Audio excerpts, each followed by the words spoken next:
Os primeiros anos do reinado de Jeoaquim foram cheios de advertência da próxima condenação.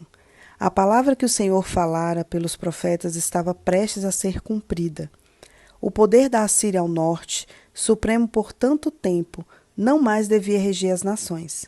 O Egito ao sul, em cujo poder o rei de Judá estava inutilmente colocando sua confiança, logo deveria ser posto decididamente em xeque. Um novo poder mundial de todo inesperado, o Império Babilônico, estava surgindo a leste e depressa lançando sombra sobre todas as nações. Dentro de breves anos, o rei de Babilônia seria usado como instrumento da ira de Deus sobre o impenitente Judá. Uma e outra vez, Jerusalém seria atacada e invadida pelos exércitos sitiantes de Nabucodonosor. Grupo após grupo, de início uns poucos apenas, porém mais tarde milhares e dezenas de milhares, seriam levados cativos para a terra de Sinear, para ali viverem em forçado exílio. Jeoaquim, Joaquim, Zedequias, todos estes reis judeus se tornariam por seu turno vassalos do governador de Babilônia, e todos por sua vez se rebelariam. Castigos cada vez mais severos seriam afligidos à nação rebelde, até que, afinal, toda a terra se tornasse uma desolação. Jerusalém seria devastada e queimada com fogo. O templo que Salomão construíra seria destruído, e o reino de Judá cairia, jamais voltando a ocupar sua anterior posição entre as nações da terra. Entre os filhos de Israel que foram levados cativos para a Babilônia no início dos 70 anos do cativeiro, havia cristãos patriotas, homens que eram tão fiéis ao princípio como aço, e que se não deixariam corromper pelo egoísmo, mas honrariam a Deus com o prejuízo de tudo para si. Na terra de seu cativeiro, esses homens deviam levar avante o propósito de Deus de dar às nações pagãs as bênçãos que vêm pelo conhecimento de Jeová. E isto eles fizeram. Na prosperidade e na adversidade honrariam a Deus, e Deus os honrou a eles. Daniel tinha 17 anos de idade, quando foi conduzido à corte pagã em serviço do rei de Babilônia. Entre as iguarias colocadas diante do rei, havia carne de porco e de outros animais que haviam sido declarados imundos pela lei de Moisés, e que os hebreus tinham sido expressamente proibidos de comer. Mas, sendo uma parte oferecida aos ídolos, o alimento da mesa do rei era consagrado à idolatria, e participando da munificência do rei, esses jovens seriam considerados como se estivessem unindo uma homenagem aos falsos deuses. Sua identidade para com Jeová proibia-lhes de participar de tal homenagem. Daniel e seus companheiros tinham sido fielmente instruídos nos princípios da palavra de Deus.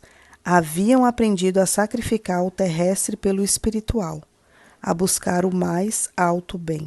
As tentações que os cercavam naquela corte corrupta e luxuosa eram fortes.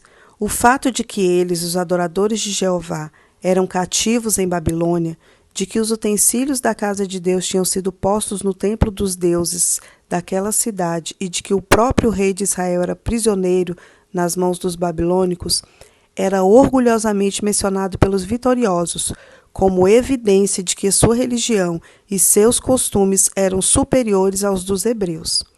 Sob tais circunstâncias, e por meio das próprias humilhações ocasionadas pelo afastamento de Israel dos mandamentos de Deus, ele apresentou à Babilônia evidências de sua supremacia, da santidade de suas ordens e do resultado certo da obediência. E esse testemunho ele deu, como unicamente poderia ter dado, por meio daqueles que ainda mantinham firme sua fidelidade. O Senhor deu sua palavra ao Israel antigo, caso se apegassem firmemente a ele e cumprissem todas as suas exigências. Ele os guardaria de todas as doenças que haviam atribulado os egípcios, mas essa promessa foi feita sob condição de obediência. Se os israelitas houvessem obedecido às instruções recebidas, aproveitando-se de suas vantagens, teriam se tornado para o mundo um modelo de saúde e prosperidade. Mas eles deixaram de cumprir o plano divino e dessa forma de receber também as bênçãos que poderiam ter sido suas. Entretanto, em José e Daniel, Moisés e Elias e em muitos outros, temos exemplos nobres dos resultados que poderiam ser obtidos de um plano sábio de vida. Da mesma maneira, a fidelidade hoje em dia produzirá resultados idênticos. O tema central da Bíblia, o tema em redor do qual giram todos os outros no livro, é o plano da redenção, a restauração da imagem de Deus no ser humano. A misericórdia e o amor de Deus pela raça caída não deixaram de se acumular, nem perderam a direção da terra. É verdade que virão desapontamentos. Temos que esperar tribulações, mas precisamos confiar todas as coisas, grandes e pequenas, a Deus. Seu vigilante cuidado se estende por todos os lares e atinge cada indivíduo. Ele se interessa em todos os nossos negócios e sofrimentos. Toma nota de toda lágrima. Comove-se ao sentir as nossas enfermidades. Todas as aflições e provas que nos sobrevêm aqui são permitidas, a fim de que Ele realize seus propósitos de amor para conosco, para sermos participantes de sua santidade, e assim desfrutarmos também a plenitude da felicidade que há em sua presença. Nosso Pai Celeste tem 1000 maneiras de nos prover as necessidades, das quais nada sabemos. Os que aceitam como princípio dar lugar supremo ao serviço de Deus verão desvanecidas as perplexidades e terão caminho plano diante de si. Sejam como Daniel, aquele fiel estadista, homem que nenhuma tentação podia corromper. Não desapontem aquele que tanto os ama, que deu sua vida para cancelar seus pecados. Ele diz: sem mim nada podeis fazer. Lembrem-se disso.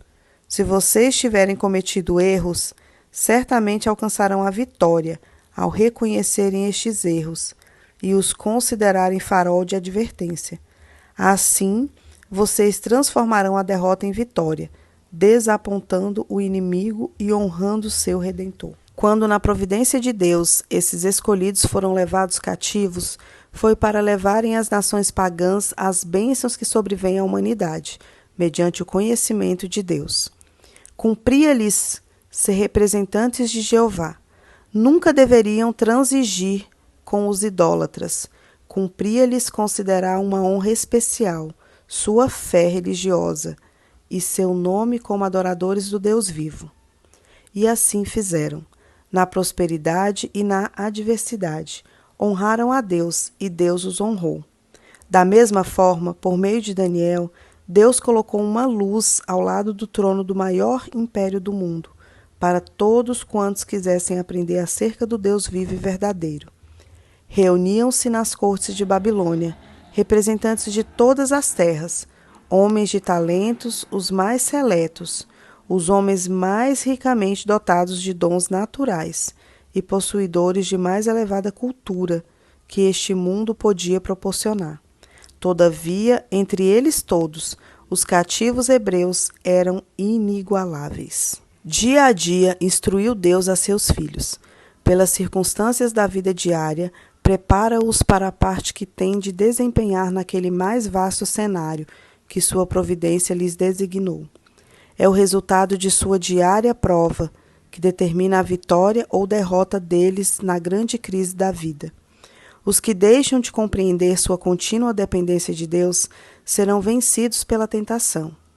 Podemos entender agora que nosso pé se acha firme e jamais seremos abalados. Podemos dizer com confiança: eu sei em quem tenho crido. Coisa alguma pode abalar minha confiança em Deus e sua palavra. Mas Satanás está planejando se aproveitar de nossos traços de caráter, hereditários e cultivados, e nos cegar os olhos para as nossas necessidades e defeitos.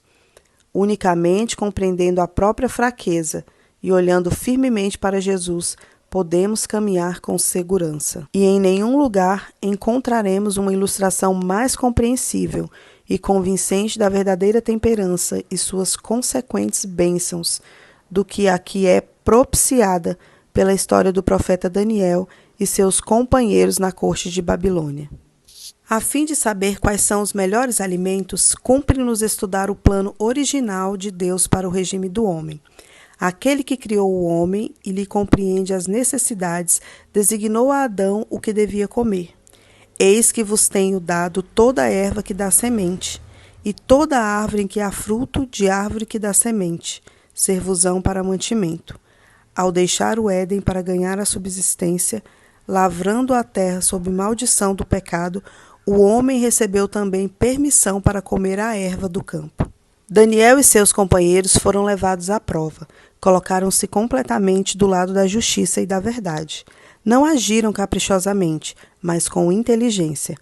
Resolveram que, como os alimentos cárneos não haviam feito parte de seu regime antes, tampouco deveriam usá-los no futuro. E como o uso do vinho tinha sido proibido a todos os que devessem se empenhar no serviço de Deus, resolveram não participar dele. Cereais, frutas, nozes e verduras constituem o regime dietético escolhido por nosso Criador. Esses alimentos, preparados da maneira mais simples e natural possível, são os mais saudáveis e nutritivos. Proporcionam uma força, uma resistência e vigor intelectual que não são promovidos por uma alimentação mais complexa e estimulante. Cereais e frutas preparados sem gordura e no estado mais natural possível devem ser o alimento para as mesas de todos que professam estar se preparando para a transladação ao céu. Quanto menos febricitante o regime, tanto mais facilmente podem as paixões ser dominadas. A satisfação do paladar não deve ser consultada, sem consideração para a saúde física, intelectual e moral. Que seria de Daniel e seus companheiros se tivessem comprometido com aqueles oficiais pagãos e cedido à pressão da ocasião, comendo e bebendo como era costume entre os babilônicos? Aquele único exemplo de desvio dos princípios lhes teria debilitado a consciência do direito e da aversão ao mal. A condescendência com o apetite teria envolvido o sacrifício do vigor físico, a clareza do intelecto e o poder espiritual. Um passo errado teria provavelmente levado a outros, até que, interrompendo sua conexão com o céu, teriam sido arrastados pela tentação. Os pequenos incidentes da vida diária passam muitas vezes sem os notarmos. São, no entanto, essas coisas que moldam o caráter. Todo acontecimento da vida é de grande importância para o bem ou para o mal. A mente precisa ser exercitada pelas provas diárias, a fim de adquirir vigor para resistir em qualquer situação difícil. Nos dias de prova e de perigo, vocês necessitarão estar fortalecidos para ficar firmes ao lado do direito, a despeito de toda influência contrária. O mundo caído é campo de batalha do maior conflito que o universo celeste e as potências terrestres já presenciaram. Foi designado como teatro da grande luta que se havia de travar entre o bem e o mal, entre o céu e o inferno. Toda criatura humana desempenha uma parte nesse conflito. Ninguém pode ocupar terreno neutro. Os homens ou hão de aceitar ou rejeitar o Redentor do mundo. Todos são testemunhas, quer seja a favor, quer contra Cristo. Ele chama os que se acham sob sua bandeira, para que se empenhem com ele na luta como fiéis soldados, de modo a herdar a coroa da vida. Ao obter educação, não se deve considerar o êxito como uma questão de casualidade ou destino. Ele provém daquele que leu o coração de Daniel, que contemplou com agrado a pureza dos seus motivos, a firmeza do seu propósito de honrar ao Senhor. Daniel não caminhou nas faíscas que ele mesmo acendeu, mas fez do Senhor sua sabedoria. A filosofia divina foi a base de sua educação. Oxalá todos os estudantes fossem como Daniel. Muitos, porém, não notam a importância de submeter-se à disciplina divina. Ora, a estes 4 jovens Deus deu o conhecimento e a inteligência em toda cultura e sabedoria, mas a Daniel deu a inteligência de todas as visões e sonhos.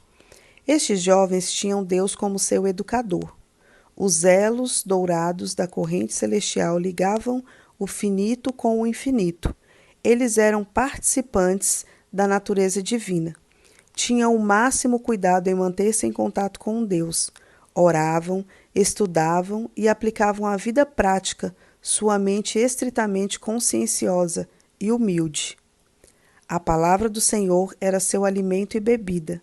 Quando os filhos da fé, com fervorosa oração, se dedicarem sem reservas a Deus, o Senhor honrará a sua fé e os abençoará, dando-lhes uma mente esclarecida. Se aqueles a quem Deus confiou grandes talentos intelectuais empregam esses dons para fins egoístas, serão deixados, após um período de prova, a seguir seu próprio caminho. Deus tomará homens que não parecem tão prodigamente dotados, que não têm grande confiança em si mesmos, e tornará os fracos fortes, porque confiam que Ele fará em seu favor o que eles próprios não podem realizar.